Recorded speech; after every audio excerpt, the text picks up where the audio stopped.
Hey guys, this is Greg Hanley with Soft Hand Outdoor Horsemanship, and this is going to be a video about round penning. And this will be kind of a part one. This little bonehead over here is a 2-year-old Mustang gelding, and we just got him a little while ago, and it hasn't had much work.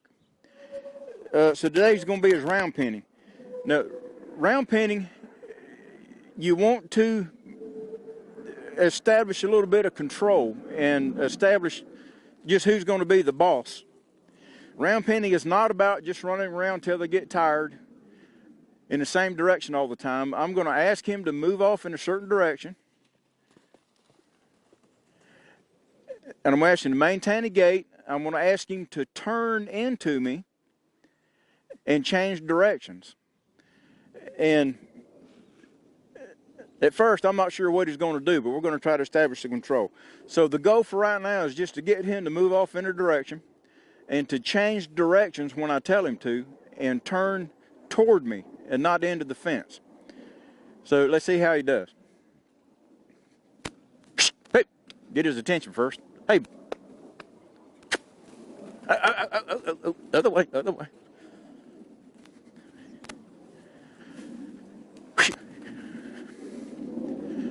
So when he moves off for me, watch my body language. I just come into the center and keep in a neutral position. I got my hands to my belly. My fingers are in, my stick is down.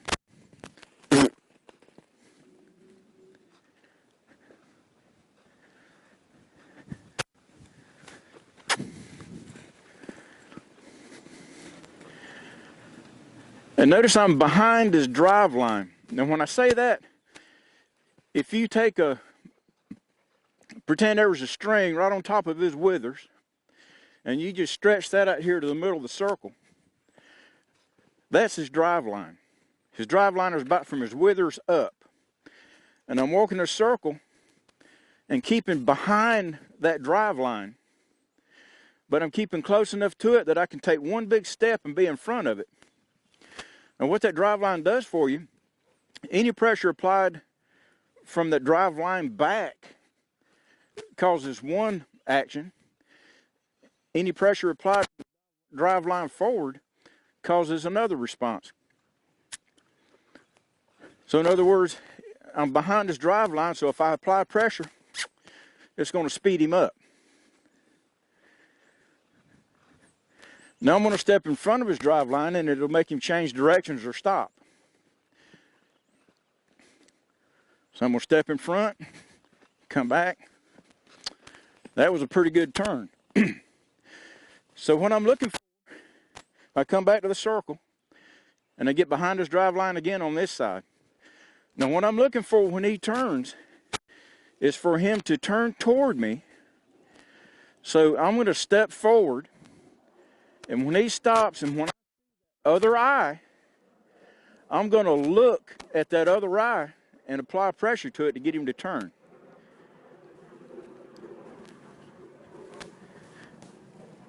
All right, so I'm going to step forward and back to draw him toward me. I'm going to come in, come in, come in. I'm seeing that other eye. I'm looking. I'm put pressure on that. Oop, and you turn away from him, so I'm going to cut him off. Goof, goof, goof. Try one more time. Step, come back. There we go. Then I'll come back to the center of the circle and come back to my relaxed position again. And for right now, the more times you change directions, the better he'll be. Step, come back, go toward his nose. There we go. That time he kind of hesitated a little bit, so I just walked right toward the front of that nose just to get him to stop. All right, so I'm going to ask for another change. Step, come back. Come back to see that other eye, point. Oop, come back. Pressure on that butt, there we go. And come back to the center of the circle. So he'll get better. Now I'm changing directions about where that gate is, just for the camera view. But you don't want to get in the habit of making them change directions the same spot every time. You want to mix it up a little bit.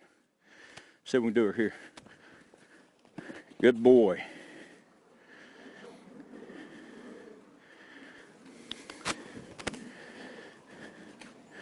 Step, come back, go toward the nose. There we go. Come back to neutral position, behind the drive line. Step, come back. There we go. You notice he turns a lot better one way than he does the other. That's completely normal. They'll all have a good side and a bad side. Step, toward the nose. There we go.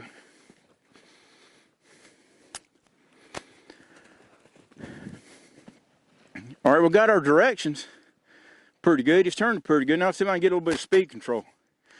So first I'm just going to point and cluck, ask him to speed up. There we go. Good boy. Now the Mustangs, he's apt to do that anyway. Didn't ask him to slow down, so I chastised him a little bit.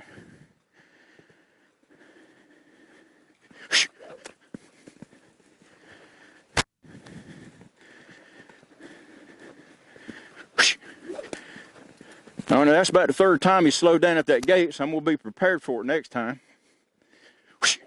Catch him before.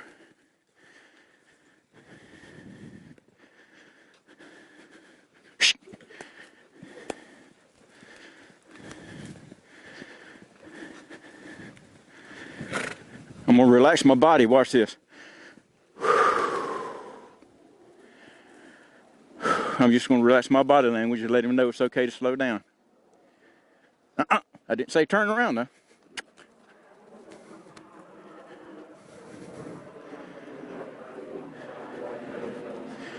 So I'm walking this circle to stay behind that drive line,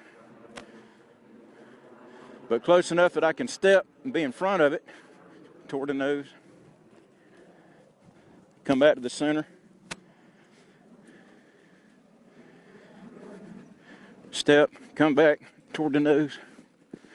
And he'll get quicker at that when I start going toward his nose a little bit more. He'll get the idea. Fix one thing at a time.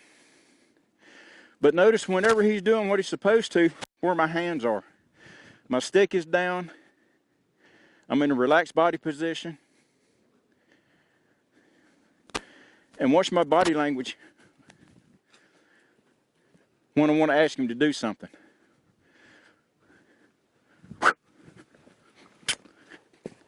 See, I escalate, I get in a more predatory mode in my body language when I want to talk to him.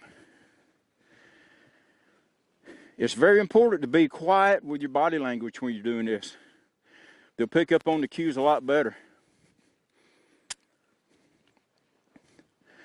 In other words, if I'm out here doing something all the time, he don't know when I'm talking to him or just standing here. Like I tell my wife, she asks me, why don't I pay attention to her? I never know if she's saying something or just talking. I'm getting dirty look. She's behind the camera right now. But be quiet with your body language. Make every movement mean something. Step. There we go. This way. Put pressure on that eye. There you go. Good boy. See, I was a little bit more relaxed that time. So if you're consistent, pretty soon they'll get the idea that you're not just out here getting on to them, you're actually talking to them. I'm going to step and come back toward that nose. There we go. And see, that time he got a little bit excited and he was going to try to squirt past me. Do not let him do that. You do whatever it takes to block that off. Don't let him get used to blowing by you. Come back toward his nose. He thought about it then too.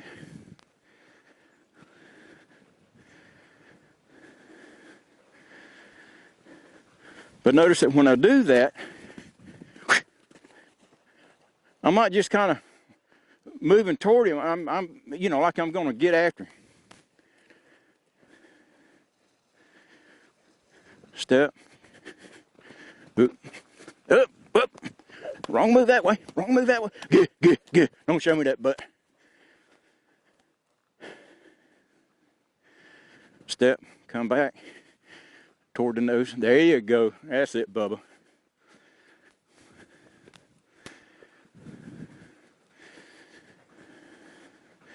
Step. There we go. All right, now I'm going to try to get him to come in to me. So I'm going to step in front. I'm going to point at that butt.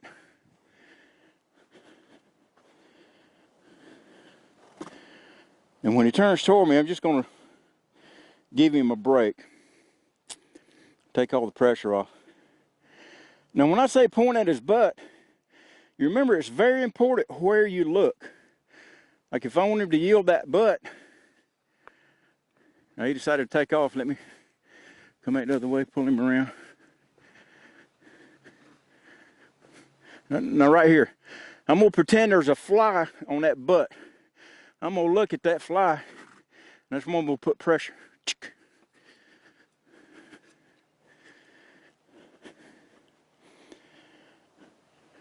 Put pressure on that butt.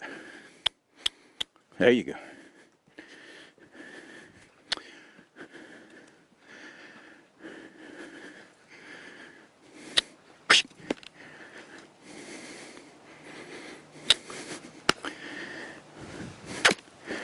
All right, he ain't paying attention to me yet. We'll just run around a little bit more.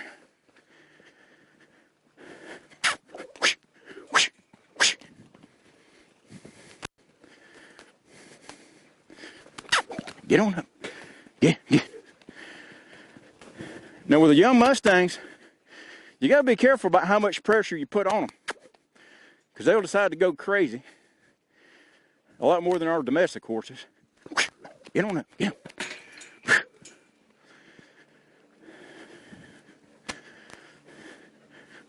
Stern. Back.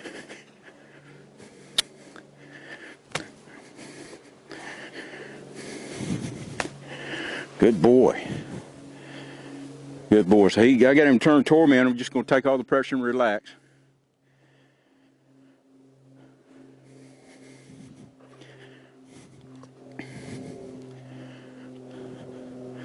Pressure on that hip. Come back.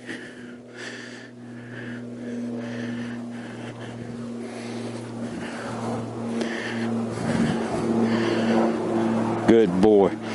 So when he's walking toward me, I'll just walk away from him, take even more of that pressure off.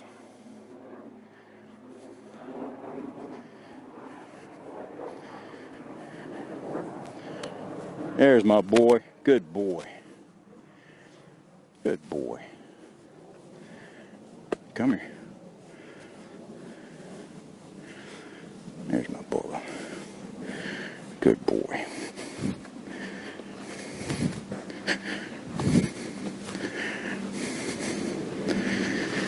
There's my buddy. Good boy.